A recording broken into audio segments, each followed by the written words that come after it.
So one Torah theology. What is one Torah theology? One Torah theology is derived from several different verses in the Torah where it says, there shall be one Torah for you and for the sojourner among you, or there shall be one Torah for the native born and for the one who sojourns among you. So some people say that this is in reference to sacrifices. And that's one of the objections to one Torah theology. But let's before we get into objections, let's talk more about what one Torah theology is. So, one Torah theology states that God has one people. Okay? It's the people of Israel. Now, that doesn't mean that everyone's Jewish. I want to make that abundantly clear from the outset of this conversation.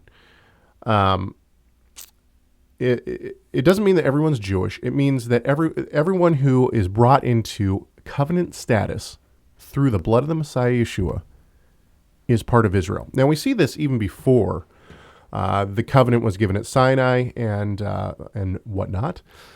And the reason we see this is because when the children of Israel come out of Egypt, it says that it was a mixed multitude. So it wasn't just the descendants of Jacob that came out of Israel.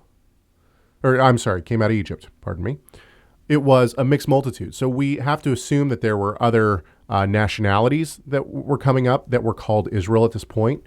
We have to assume that there were some Egyptians who believed what Moses was saying about God and put the blood on the doorpost, and they came up with the children Not only of Jacob. that, Yep. both sons of Joseph had an Egyptian mother. Yeah, Hello. Hello. That means they're not Jewish according to Halakha. According to whose halakha, though? And maybe we should define According to the Caleb, the one Torah or two, one Torah or two. That's my new line. One Torah or two. Okay, so we have Christians who are listening to this. They probably have no clue what halakha means. Halakha is a Hebrew word. It means to walk. It's from the word to walk, and it means the way that we live or the way that we walk. And when we say it's our halakha, that means it would be like our way of living, our rule book, if you will. Torah is what lays out our halakha. It lays out the way that we live. But the way that I was just using it tongue-in-cheek, the halakha, capital H, is the rabbinic term. In the oldest rabbinic texts we have, the Mishnah, halakha is what the rabbis say is the way that every Israelite is obligated to observe commandments. All right, you heard that. That's right. Okay, so let's keep going. What we believe, what Rob and I believe, is that all of the covenants are connected. We'll talk about promise theology here in a few seconds. But the big rub that we have within one Torah theology towards the Christian movement, the people within the Christian movement have a huge problem with one Torah theology in that we that hold to one Torah theology believe that the Torah of Moses, which is the first 5 books of the Bible, Genesis through Deuteronomy, that this law code still applies today. Now, that might blow some minds instantly as you start to think of how this would, what the implications of this might mean. What the traditional Christian church believes is that when Christ died on the cross, that the Torah was done away with. But actually, the problems with that theology are actually greater than the problems with it, with saying that the Torah is still applicable today.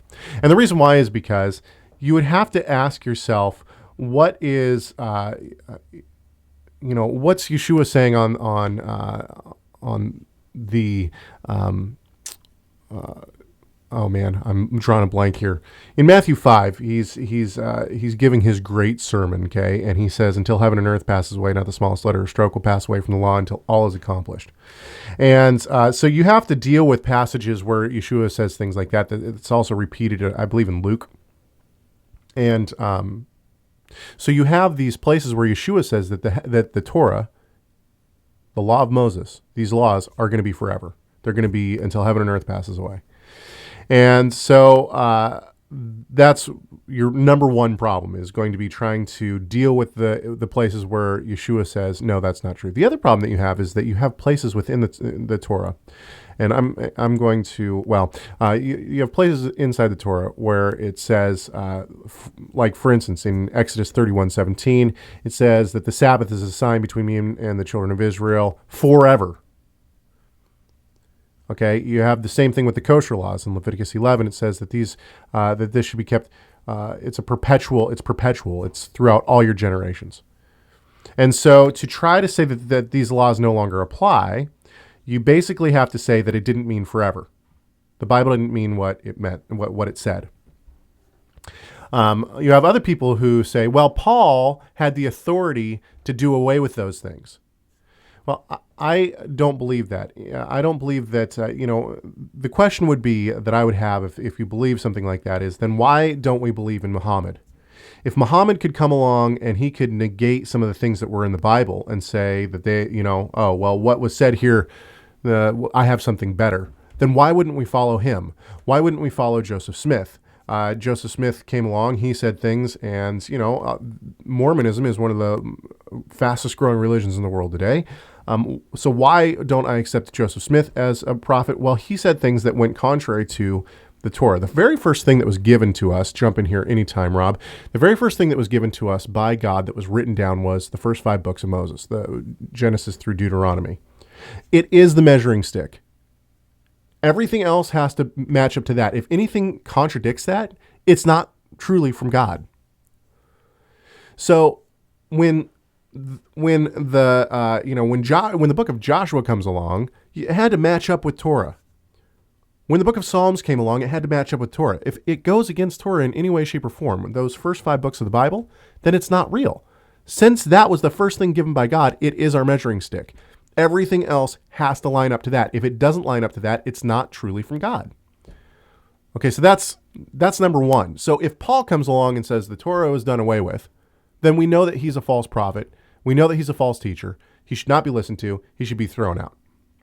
And the same with Yeshua. If Yeshua came along, if Jesus came along and said, the Torah is as soon as I die, the Torah is no longer applicable for believers, then what was he? He was a false Messiah.